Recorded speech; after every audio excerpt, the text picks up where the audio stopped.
প্রিয় শিক্ষার্থী, আজকে প্রথমেই আমরা স্ক্রিনে তিনটি ছবি দেখতে পাচ্ছি। প্রথম যে ছবিটি আছে সেটি একটি কম্পিউটারের ছবি এবং দ্বিতীয় যে ছবিটি আমরা দেখতে পাচ্ছি সেটি হচ্ছে হাইপারটেক্সট ট্রান্সফার প্রোটোকল এবং ওয়ার্ল্ড ওয়াইড ওয়েবের সমন্বয়ের একটি ছবি এবং তৃতীয় যে ছবিটি দেখতে পাচ্ছি সেটি একটি ওয়েবসাইটের ছবি তথা ফেসবুক। আমরা সবাই জানি ফেসবুক খুব পপুলার একটি ওয়েবসাইট। মজার ব্যাপার হচ্ছে এই তিনটি ছবিতে সমন্বয় বা একটি মিল রয়েছে। দেখো, প্রথম যে ছবিটি আমরা দেখতে পাচ্ছি এটি একটি কম্পিউটারের ছবি। এই কম্পিউটারে আমরা যদি ফেসবুক চালাতে চাই বা ফেসবুকে প্রবেশ করতে চাই তাহলে দ্বিতীয় যে ছবিটি দেখতে পাচ্ছি তথা হাইপারটেক্সট ট্রান্সফার প্রোটোকল এবং ওয়ার্ল্ড ওয়াইডের সমন্বয়ে যে ছবিটি আমরা দেখতে পাচ্ছি এই দ্বিতীয় ছবিটির মাধ্যমে আমাদের তৃতীয় ছবিতে তথা ফেসবুকে প্রবেশ করতে হবে। মুদ্রা কথা হচ্ছে আমরা ফেসবুকে লগ ইন করার জন্য বা ফেসবুক ওয়েবসাইটে প্রবেশ করার জন্য আমাদের হাইপারটেক্সট ট্রান্সফার প্রোটোকল সিকিউর এবং ওয়ার্ল্ড ওয়াইড ওয়েবের মাধ্যমে প্রবেশ করতে হবে। সো প্রিয় শিক্ষার্থী, তোমরা হয়তো খুব সহজেই বুঝে গেছো আজকে আমাদের পাঠের মূল বিষয়বস্তু কি হবে। প্রিয় শিক্ষার্থী, আজকে আমাদের পাঠের বিষয়বস্তু হচ্ছে ওয়েব ডিজাইনের ধারণা, একাদশ শ্রেণী, অধ্যায় 4, পাঠ 1।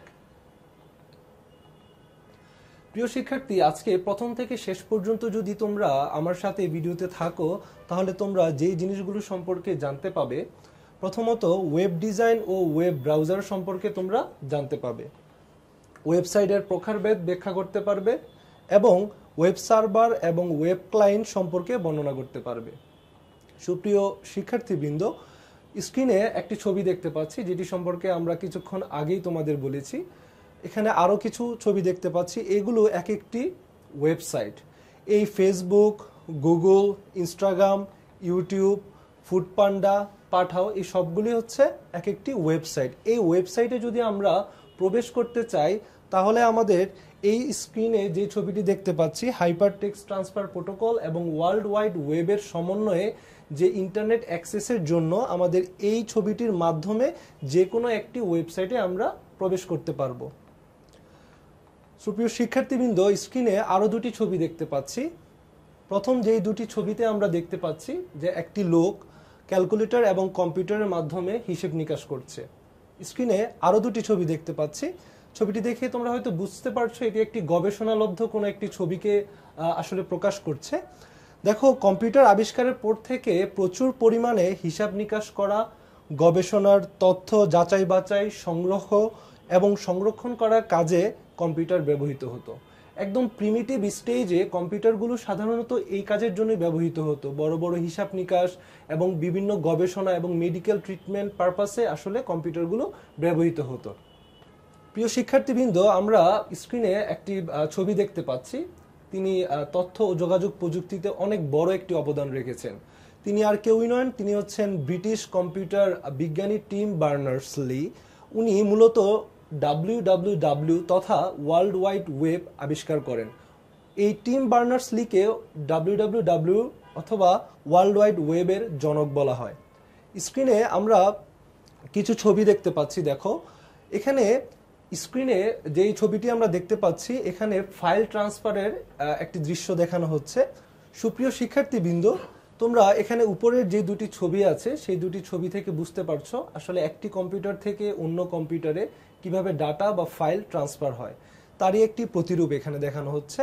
যে আমরা প্রথম অবস্থায় বা প্রিমিটিভ স্টেজে কম্পিউটারগুলো সামান্য গবেষণা এবং হিসাব নিকাশের জন্য ব্যবহৃত হতো, কিন্তু কিছুদিন পরেই দেখা গেল যে একটি কম্পিউটারের সাথে অন্য কম্পিউটারের যোগাযোগ বা ডাটা ট্রান্সফার করার সিস্টেমটা খুবই প্রয়োজন। সেই প্রয়োজনীয়তা থেকে টিমস বার্নার্স-লি WWW অর্থাৎ ওয়ার্ল্ড ওয়াইড ওয়েবের মাধ্যমে আইপি অ্যাড্রেস ব্যবহার করে এক কম্পিউটার থেকে অন্য কম্পিউটারে কিভাবে ডাটা ট্রান্সফার করা যায় সেই জিনিসটি তিনি আবিষ্কার করেন। এখানে স্ক্রিনে আমরা এবার আসলে কিছু ছবি দেখতে পাচ্ছি। এই ছবিগুলো মূলত ওয়েব ব্রাউজার। প্রথম যে ছবিটি আছে সেটি হচ্ছে Google Chrome, Firefox, Opera mini, internet explorer এবং সাফারি। এগুলো প্রত্যেকটি হচ্ছে ব্রাউজার। আমরা ব্রাউজারের মাধ্যমে যে কোনো ওয়েবসাইটে প্রবেশ করতে পারি। আর ওয়েবসাইটে প্রবেশ করতে গেলে আমাদের HTTP এবং WWW অর্থাৎ হাইপারটেক্সট ট্রান্সফার প্রোটোকল সিকিউর এবং ওয়ার্ল্ড ওয়াইড ওয়েবের মাধ্যমে ইন্টারনেটে প্রবেশ করতে হয়। প্রিয় শিক্ষার্থীবৃন্দ, ওয়েব পেজ বলতে আসলে আমরা কি বুঝি? স্ক্রিনে দেখো দুটি ছবি দেখা যাচ্ছে। এখানে একটি ছবি national curriculum and text book board অর্থাৎ এনসিটিবির একটি ওয়েবসাইটের হোম পেজ এখানে দেখানো হয়েছে এবং অন্য একটি ছবিতে ফেসবুকের একটি হোম পেজ দেখানো হয়েছে। সো ইন্টারনেট ব্যবহারকারীদের দেখার জন্য বিভিন্ন দেশের সার্ভারে রাখা ফাইলকে ওয়েব পেজ বলা হয়। আমরা বিশ্বের যে কোনো জায়গা থেকেই হাইপারটেক্সট ট্রান্সফার প্রোটোকল এবং ওয়ার্ল্ড ওয়াইড ওয়েবের মাধ্যমে যে কোনো ওয়েবসাইটে প্রবেশ করতে পারি এবং ওয়েবসাইটে প্রথমেই আমরা ওয়েব পেজগুলো খুঁজে পেয়ে থাকি। এখানে ফেসবুক এবং এনসিটিবির ওয়েব পেজটি তোমরা দেখে তা বুঝতে পেরেছো। একটি ওয়েবসাইটে এক বা একাধিক ওয়েব পেজ থাকতে পারে। আমরা যখন ফেসবুকে প্রবেশ করি বা কোনো একটি ওয়েবসাইটে প্রবেশ করি তখন প্রথম যে ইন্টারফেসটি বা ওয়েব পেজটি দেখতে পাই সেটি ছাড়াও আরও অনেকগুলো ওয়েব পেজ আমরা দেখে থাকি। একটি ওয়েবসাইটে এক বা একাধিক ওয়েব পেজ থাকে। সাধারণত শুরুতে যে পৃষ্ঠা থাকে তাকে ওয়েবসাইটের হোম পেজ বলা হয়। তোমরা হয়তো বুঝতে পেরেছো, যখন আমরা ফেসবুক বা যে কোনো ওয়েবসাইটে প্রবেশ করার পর প্রথম যে ইন্টারফেসটি আমরা দেখি সেটাই হচ্ছে মূলত ওয়েব পেজ। প্রিয় শিক্ষার্থীবৃন্দ, এবার আমরা ওয়েবসাইটের প্রকারভেদ সম্পর্কে জানব। ওয়েবসাইট মূলত দুই প্রকার, একটি হচ্ছে স্ট্যাটিক ওয়েবসাইট এবং অপরটি ডাইনামিক ওয়েবসাইট। যে সকল ওয়েবসাইটের তথ্য সাধারণত পরিবর্তন করা যায় না তাদেরকে স্ট্যাটিক ওয়েবসাইট বলা হয়। স্ট্যাটিক ওয়েবসাইটের সকল ভিজিটর একই তথ্য দেখতে পায়। দ্যাট মিনস আমি যখন ওয়েবসাইটে প্রবেশ করব তখন এই স্ট্যাটিক ওয়েবসাইটটা সবসময় কনস্ট্যান্ট আকারে আমাদের সামনে প্রদর্শিত হবে। আমি যে কোনো জায়গা থেকেই ইন্টারনেটের মাধ্যমে যখন ওয়েবসাইটে প্রবেশ করব তখন এটি সর্বদা সবার কাছে একরকমই দেখাবে। প্রিয় শিক্ষার্থীবৃন্দ, এবার আমরা ডাইনামিক ওয়েবসাইট সম্পর্কে জেনে নিই। যে সকল ওয়েবসাইটের তথ্য সাধারণত পরিবর্তন করা যায় তাদেরকে ডাইনামিক ওয়েবসাইট বলা হয়। এবার আমরা স্ট্যাটিক ওয়েবসাইটের কিছু সুবিধা এবং কিছু অসুবিধা সম্পর্কে জানব। প্রথমে স্ট্যাটিক ওয়েবসাইটের কিছু সুবিধা জেনে নিই। দেখো, ওয়েবসাইটে উন্নয়ন করা সহজ। স্ট্যাটিক ওয়েবসাইটটা তৈরি করা বা এটাকে আপডেট করা খুবই সহজ এবং তারই ফলে খরচ খুব কম হয় এবং খুব দ্রুত লোড হয়। স্ট্যাটিক ওয়েবসাইটে সহজেই ওয়েব পেজের লেআউট পরিবর্তন করা যায়, কেননা এটি স্ট্যাটিক অবস্থায় আছে। এটাকে চাইলে খুব সহজেই লেআউট পরিবর্তন করা যায় এবং কোনো ডাটাবেস না থাকায় এটি অধিক নিরাপদ। এখানে ডাটাবেস বলতে বোঝানো হয়েছে একটি ওয়েবসাইটের দুটি পার্ট থাকে, একটি হচ্ছে ফ্রন্ট এন্ড, একটি হচ্ছে ব্যাক এন্ড। আমরা সবাই জানি যে ডাটাবেজের কাজটা মূলত ব্যাক এন্ডে হয়ে থাকে, আর স্ট্যাটিক ওয়েবসাইটটা যেহেতু স্ট্যাটিক বা সবার জন্য একই ইন্টারফেস দেখায় সেজন্য এখানে কোনো ডাটাবেজের প্রয়োজন হয় না। স্ট্যাটিক ওয়েবসাইটের কিছু অসুবিধাও রয়েছে। দেখি, ওয়েবসাইটে তথ্য যুক্ত, আপডেট এবং ডিলিট করার জন্য কোড পরিবর্তন করতে হয়। ব্যবহারকারীর কাছ থেকে ইনপুট নেয়ার ব্যবস্থা থাকে না, কেননা এটি একটি স্ট্যাটিক ওয়েবসাইট, সেখানে ব্যবহারকারী কোনো প্রকার ইনপুট প্রদান করতে পারবে না। এবং 3 নম্বর যে অসুবিধাটি আছে সেটি হচ্ছে ওয়েবসাইটে কোনো ফাংশনালিটি থাকে না। সুপ্রিয় শিক্ষার্থীবৃন্দ, এখন আমরা ডাইনামিক ওয়েবসাইটের কিছু সুবিধা দেখে নিই। কোড পরিবর্তন না করেই তথ্য যুক্ত, আপডেট এবং ডিলিট করা যায়। যেহেতু এটি একটি ডাইনামিক ওয়েবসাইট, এখানে আমরা যখন চাইবো আমাদের নিজেদের মতো করে শুধু ওই অংশটুকু বা যে অংশটুকু পরিবর্তন করতে চাই সেখানে আমরা পরিবর্তন নিয়ে আসতে পারবো। অনেক বেশি তথ্যবহুল হতে পারে, যেহেতু ডাইনামিক ওয়েবসাইটে অনেক বেশি ওয়েব পেজ থাকে এবং একটি পেজের সাথে আরেকটি পেজে লিঙ্কেজ অবস্থায় থাকে, সেহেতু আমরা এখানে অনেক বেশি তথ্যবহুল থাকে বলে বলতে পারি।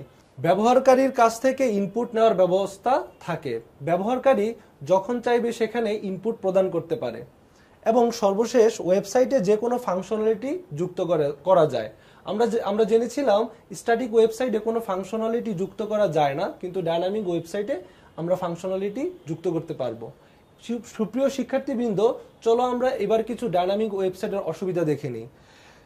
ডাটাবেজ ব্যবহৃত হয় ফলে লোড হতে বেশি সময় লাগে। আমি পূর্বেই বলেছিলাম যে একটি ওয়েবসাইটে ডাটাবেজটা মূলত ব্যাকএন্ডে হয়ে থাকে, আর এটি যেহেতু একটি ডাইনামিক ওয়েবসাইট তথা এখানে ইউজার চাইলে ইনপুট দিতে পারে, সো সেখানে ডাটাবেজের প্রয়োজন হবে।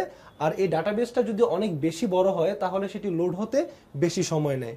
ওয়েবসাইট উন্নত করা কঠিন, ফলে খরচ বেশি হয়। প্রিয় শিক্ষার্থী, এবার আমরা ওয়েবসাইটের দুটি অংশ সম্পর্কে জেনে নিই। ওয়েবসাইটের দুটি অংশ রয়েছে, একটি হচ্ছে সার্ভার, অন্যটি ক্লায়েন্ট।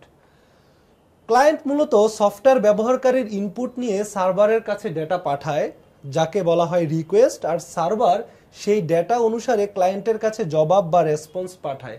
তোমরা হয়তো জানো যে আমরা যখন কোনো ওয়েবসাইটে প্রবেশ করি তখন আমরা হচ্ছি ইউজার, আর আমরা ইউজাররা যে কোনো সময় আমাদের প্রয়োজনে আমরা ইনপুট দিতে পারি।